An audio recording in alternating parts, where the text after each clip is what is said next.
네, 아미코젠이 지금 현재 이제 필요한 것은 M&A 건에 대한 재료입니다. 근데 이 M&A 건에 대한 재료는 일전에 이제 기사로 나왔었죠. 그래서 5개 기업이 전략적 투자자로서 참여 의사를 현재 표명을 한 상태입니다. 그러면 이 건의 재료가 이제 급작스럽게 항상 등장이 될 수 있다는 모멘텀은 있어요. 대신에 우리가 지켜야 될 선은 지켜줘야 되겠고요. 네, 그래서 그 기준도 한번 정해봐야 되겠고, 그리고 이제 자회사 이제 비피도 건도 주가를 등락시킬 수 있는 그런 요인이 될 수 있단 말이에요. 그래서 이런 부분들을 고려해서 제가 말씀드리겠습니다. 또 하나 있죠. 뭐 수급도 한번 보고 방향을 말씀을 드리겠습니다. 자, 그리고 영상 그 후반부에는 여러분들이 아미코젠 외에 무상을 대폭할 수 있는 종목, 네, 요거를 좀 찾아서 여러분들께 말씀을 드릴 겁니다. 무상을 대폭하는 기업들은 이게 뭐 10% 20% 올라가는 게 아니라 몇 답을 시세를 내기도 하죠. 네, 요거는 여러분들 관심을 갖고 꼭 대박 내시기 바랍니다. 자, 그럼 아미코젠을 말씀을 드리는데 좀 올랐다가 둔화된 그런 패턴이 나왔습니다. 네, 이거는 사실 좀 안타까운 부분이기는 합니다만은 그러나 지금 아미코젠 같은 경우는 M&A 건에 대한 모멘텀은 아직도 유효하단 말이에요. 그리고 우리가 생각할 것은 시비 자금, 네, 이게 이제 들어왔잖아요. 이게 유입이 안 되고 정정하면 문제가 되는데 130억이 들어와서 요거는 여러분 잘 아시다시피 이제 채무 상환을 할 걸로 그렇게 예상이 됩니다. 목적 자체가 이제 그거였기 때문에. 근데 지금 아미코젠으로서는 채무 상환 정도만 해가지고 이제 문제가 해결되는 건 아니잖아요. 그렇기 때문에 이 자금을 유치하기 위한 그런 노력은 계속 될 거예요. 근데 자금을 유치하려면은 결국은 뭡니까? 주가를 잘 관리를 해야 된다는 그런 측면들을 제가 말씀을 드렸죠. 지금 보면 이제 유동 금융자산 237억, 그리고 현금성 자산 220억, 437억 정도 되는데 지난 1분기 기준으로 여기에다가 이제 130억이 또 들어오는 거 아니에요. 자, 그러면 한 567억 이 정도의 현금이 됐다면 일단 면피는 하는 거예요. 네, 면피는 한 상태에서 주가를 땡길 수 있으려면은 결국 M&A 건에 대한 재료는 등장이 돼야 됩니다. 네, M&A 건에 대한 재료는 여러분들이 잘 아시다시피 한 5개 정도 얘네들이 관심을 갖고 있다. 이 재료가 이미 지난번에 나왔던 거 잘 아실 겁니다. 뭐 여러 가지 재료들이 나오지만 일단 그 건에 대한 기대가 일단 중요하다 이렇게 볼 수가 있겠고요.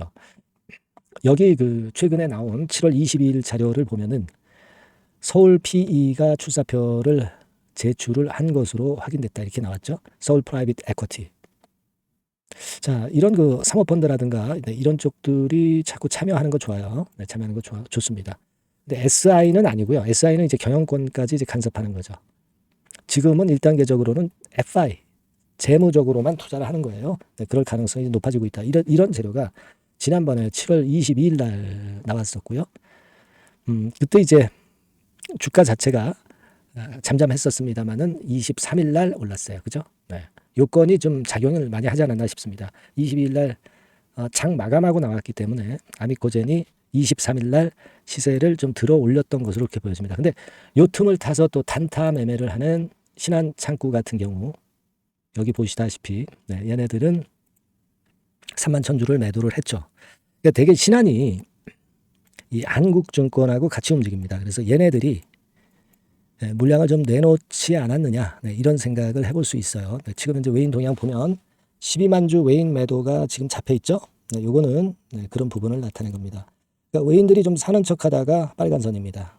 좀 매도를 해서 좀 안타깝긴 합니다만은 그러나 이네들은 어떤 그 길게 보는 매매라기보다는 짧게 매매를 한단 말이에요. 신한이나 이 한국 같은 경우는 같이 손잡고 하는 경우가 많은 것으로 저는 봅니다. 그러니까 등락 국면을 이용을 해서 올라갈 때 매도를 한 정도로 봅니다. 근데 이게 아미코젠의 주가 방향성을 결정하는 건 아니에요.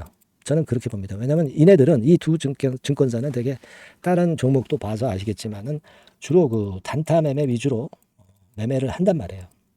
그거는 주가의 방향성에 그렇게 크게 상관이 되지 않는다. 저는 그렇게 좀 말씀을 좀 드리고 싶고요.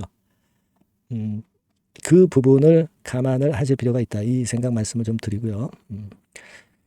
그리고 지금 이제 아미코젠 같은 경우는 프로그램 매수나 프로그램 매도에 의해서 주로 외인들이 움직이고요. 이 프로그램 매수나 매도라는 것은 시장하고 연계돼서 의미 없이 사자가 들어오고 의미 없이 팔자가 나오는 겁니다. 지금 신한증권 창구 같은 경우는 파생 매매로 매매를 하는 정도로 그냥 생각을 하시는 게 좋아요.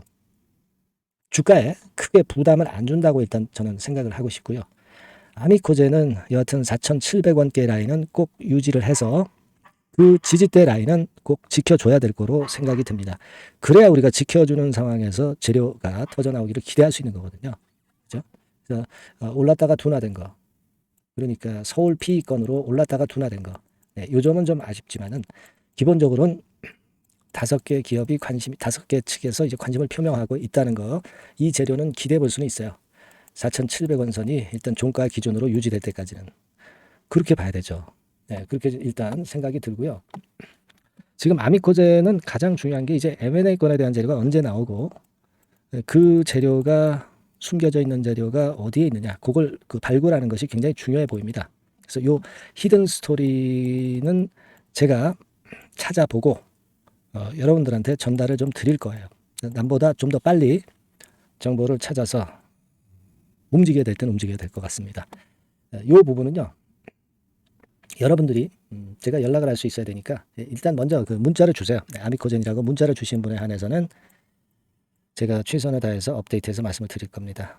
아시겠죠? 그리고 개개인별로 이제 뭐 궁금하신 부분이나 의문점 이런 것들도 있을 겁니다. 네. 문자로 내용을 적어서 주시면 제가 힘 닿는 데까지 해결할 수 있는 것만 해결할 수 있게 해드릴 거고요. 그렇게 할 겁니다. 네, 아미코젠이라고 문자를 꼭 주시고요.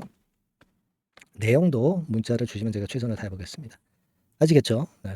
자, 그리고 제가 무상 대박주, 무상 대폭할 수 있는 가능한 종목, 요 종목을 약속을 드렸죠. 요거 지금부터 말씀드릴 거니까 말씀 잘 듣고 대박 내시기 바랍니다. 네, 이미 서두에 제가 예고를 해드렸지만은 이 대폭 무상증자가 가능한 종목, 네, 요거를 오늘 가지고 와봤습니다. 네.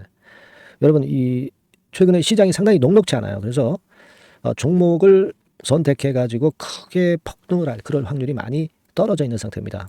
그래서 자, 이런 시장에서는 역시 우리가 독특한 종목을 찾아야 되는데 무상증자를 뭐 200% 정도 하는 기업을 찾을 게 아니라 500%, 1000% 정도는 할 수 있는 그런 예비 후보 종목을 찾아서 거기서 종목을 선택하는 것이 일단 최상의 지금 시장에 대처하는 방법이다. 저는 그렇게 보고 있어서요. 자, 오늘은 제가 무상증자 예상 비율이 적어도 500 내지 1000% 정도 될 수 있는 이런 종목을 제가 오늘 말씀을 좀 드리고자 합니다. 여러분들 그 과거에 무상증자 종목으로 히트를 쳤던 종목들이 상당히 많죠. 뭐 예를 들면 이런 노터스 같은 종목, 이런 종목들은 여러분들이 보셔서 아시겠지만은 결국 이런 데서 뭉쳐가지고 시세를 크게 내가지고 여기서부터 해가지고 되게 한 그 7, 8배 이런 정도 시세를 크게 냈어요. 그 다음에는 이제 꺾였지만은 우리가 바로 이런 사이클을 이용을 해서 이런 종목을 이런 생바닥에서 잡는 거예요. 자, 오늘 말씀드릴 종목도 이런 생바닥에 있는 종목인데 이 바이오스텍과 비슷한 종목 형태, 차트 형태를 갖고 있어요, 여러분. 그리고 여러분 그 소룩수 같은 경우도 잘 아시죠? 네, 이것도 무상증자 엄청 크게 발표를 했는데 이 소룩수하고도 급등 전의 모양이 상당히 비슷합니다. 네, 이 종목도 거의 그 10배 정도 폭등을 했잖아요. 그죠? 네, 그래서 이런 종목들을 우리가 찾아야 되고, 이 종목을 제가 오늘 말씀을 좀 드리고자 합니다. 그걸 일단 오늘 말씀을 좀 드리는 거고요. 자, 여기 보시는 바와 같이 무상증자 예상 비율은 대개 500 내지 한 1000% 정도 이렇게 된다 말씀드릴 수 있는 종목이고 시총이 상당히 가벼워요. 1000억이 채 안 됩니다. 1000억이 채 안 돼요. 그러면 여러분들이 시총 작으니까 이거 좀 부실한 종목 아니냐 이렇게 볼 수 있는데 부실한 종목이 무상을 500 내지 1000% 할 수 있겠어요. 예. PBR 수준도 한 0.5 내지 0.9배수에 있고 부채 비율도 30 내지 60% 정도로 굉장히 낮습니다. 예. 예. 그리고 무상 재원으로 볼 수 있는 이 유보율 같은 경우도 무려 5000 내지 8000% 이 중간에 속해 있는 그런 기업이에요. 주가 같은 경우도 2만 원 내지 3만 8천 원 정도 수준 요 정도에 위치해 있는 기업입니다. 네. 아까 말씀을 드렸다시피 시총이 가볍고 재무구조 괜찮고 그래서 쉽게 날아갈 수 있어요. 새털처럼 가벼운 종목이 될 수가 있습니다. 근데 그게 지금 현재 막 뜨기 시작하는 그런 초기 단계를 형성하고 있기 때문에 여러분들이 한번 해보시라는 거예요. 현금 유동성 같은 경우를 제가 보니까 최소 그 한 500억 정도는 보유하고 있어요. 네, 500억 정도. 지금 자기 자본이 아주 작습니다. 아주 작은데 현금 유동성이 500억 정도 된다고 한다면 이거 대단한 겁니다. 안전이 보장된 거고. 그런 상태에서 무상증자를 할 가능성이 상당히 높아요. 충분한 현금 유동성 확보했다. 매출 같은 경우도 이게 들쭉날쭉하지 않고요. 안정돼 있어요. 네, 안정돼 있기 때문에 무상증자 종목으로서 메리트가 있는 거죠. 리스크가 없다는 얘기예요. 최근 1년간 눌러놓고 이제 좀 매기가 들어오고 있다 이거예요. 예. 그래서 요 종목은 여러분들이 한번 꼭 해보셔야 될 것 같습니다. 네, 요거 종목을 좀 바꿔 그리고 매수 타임 하고요. 나중에 이제 매도 타임까지 제가 다 말씀을 드릴 거예요. 매수 매도 타임을 끝까지 케어를 해서 말씀을 드릴 겁니다. 그러니까 여러분들이 무상이라고 문자 주시면 돼요. 네, 무상이라고 문자를 주시면 제가 최선을 다해서 끝까지 제가 케어를 할 겁니다. 아시겠죠? 이거 꼭 하셔가지고 대박 좀 내시고요. 네, 무상이라고 문자 주시는 거 꼭 잊지 마세요. 네, 그렇게 말씀드립니다.